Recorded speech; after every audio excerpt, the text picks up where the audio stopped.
Hello friends, I am Richa. Welcome to my channel maths with Richa. देखिए, आज हम हमारा जो ग्रेजुएशन है उसमें एग्रीगेट कैसे निकाला जाता है, आज हम उसके बारे में डिस्कस करेंगे। ठीक है। ये मेरा एक्सपीरियंस है। मैंने जब एनवीएस का इंटरव्यू दिया था तो उसमें एग्रीगेट भी फाइंड आउट होता है, तो उसमें जो जितने भी कैंडिडेट हैं सब बहुत कंफ्यूज होते हैं। जो भी इंटरव्यू के लिए जाते हैं कि मतलब वो अपना रिटन तो क्वालिफाई कर लेते हैं, पर वो अपने इंटरव्यू में बहुत कंफ्यूज होते हैं कि हमारे किसी सब्जेक्ट में भी उनका मतलब 49% है, तो पता नहीं हमारा होगा कि नहीं होगा। आज हम इसको क्लियर करते हैं। ठीक है।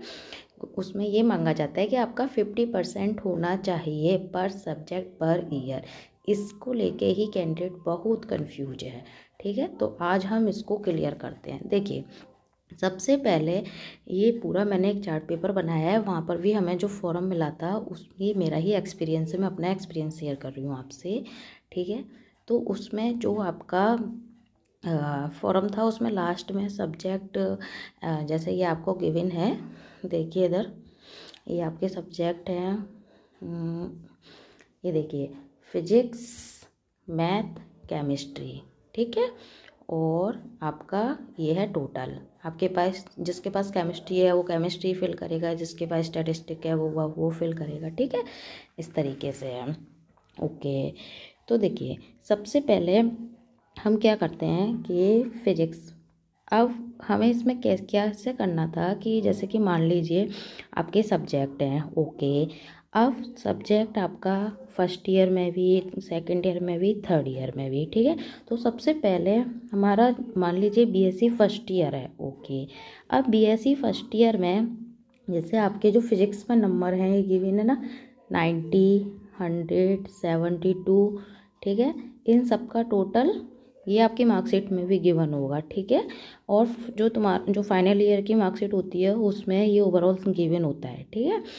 ओके, तो उन सबका परसेंटेज आपका बीएससी फर्स्ट ईयर में कितना आया, आपका 58 आया। ठीक है, तो ये 50% से अबव हो गया। बट अब देखिए, अगर आप इस 72 को फाइंड आउट करोगे ना, तो ये तुम्हारा जो भी है ये पर सब्जेक्ट 150 में से है। ठीक है, तो 72 आपका 50% से कम होगा, आई थिंक 48% होगा। ठीक है, तो अगर यहाँ आपका 48% आ गया तो यही कैंडिडेट कंफ्यूज हो जाता है कि ये तो मेरा 50% से कम है, तो मेरा सिलेक्शन नहीं होगा, मैं इंटरव्यू के लिए भी एलिजिबल नहीं हूँ। बट ऐसा नहीं है। ठीक है, इसी को मैं क्लियर कर रही हूँ क्योंकि ऐसा मेरे साथ भी है। मेरा भी बीएससी फर्स्ट ईयर में एक सब्जेक्ट में यही है था, तो मैं भी बहुत कंफ्यूज थी। मेरा 49 बैठ रहा था कि मेरा होगा नहीं होगा, बट ऐसे काउंट नहीं होता है। ठीक है, तो ये देखिए ये सब कैलकुलेट हो गया, आपका 58% आ गया। ठीक है, ऐसी सेम एज आपका सेकेंड ईयर में, तो कितना है आपका सेकेंड ईयर में 65%, सॉरी ये है 65%। ओके, नेक्स्ट आपका थर्ड ईयर में 60%। ठीक है, ये तो आपका first year, second year, third year complete हो गए।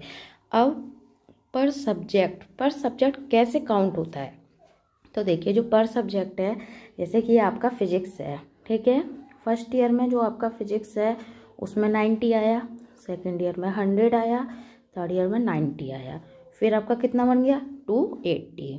अब ये जो आपका 280 बना है ना, इसको तीनों सब्जेक्ट मतलब तीनों ईयर का जो भी फिजिक्स में नंबर है सबको मिला के बना है। इसका परसेंटेज निकालिए, ये आपका 62 है। ठीक है, ये आना चाहिए आपका 50 से एवब। ऐसी सेम एज मैथ में कितना है आपका 64। अब देखिए केमिस्ट्री, यहाँ था हमारा 72 पर, ये जो तुम्हारा 72 था ये 50% से कम था, क्योंकि हम किस में से फाइंड आउट कर रहे हैं 150 में से, पर सब्जेक्ट 150 है एंड पर ईयर भी। ओके, यहाँ तुम्हारा 48 है, बट यहाँ देखिए 90 है, 95 है, बट इन सब का जो टोटल है 257 है, और उसका जो परसेंटेज है 57 फाइंड आउट मतलब कैलकुलेट करके 57% आपका निकला है इस सब्जेक्ट का। तो आप एक जगह पे एलिजिबल हो, अगर ये आपका 50 से कम होता तो आप एलिजिबल नहीं होते। ठीक है, किसी 1 ईयर में किसी एक सब्जेक्ट में अगर आपका 1% भी कम है, ऐसे नहीं काउंट करते हैं। आपका क्या होगा, पर सब्जेक्ट पर ईयर, जैसे कि ये पूरा है पर सब्जेक्ट पर ईयर ऐसे करके। ठीक है, एंड जैसे मान ली मैथ है, ये पूरा है आपका 3 साल का, फिजिक्स है आपका 3 साल का, केमिस्ट्री है, ठीक है। एंड इस तरीके से ऐसे अगर आपका है 50 से अब तो आप एलिजिबल हो, वरना आप एलिजिबल नहीं हो। आई होप आपका सब कुछ क्लियर हो गया होगा, ठीक है। क्योंकि ये मैंने खुद का अपना एक्सपीरियंस शेयर किया है आपसे, मैंने किसी से नहीं पूछा है, मैंने खुद इंटरव्यू दिया था, इसलिए मुझे पता है कि मेरा वहाँ पे मार्क्स कैसे उन लोगों ने मेरे कैलकुलेट किए थे, ठीक है। आज के लिए इतना ही, थैंक यू।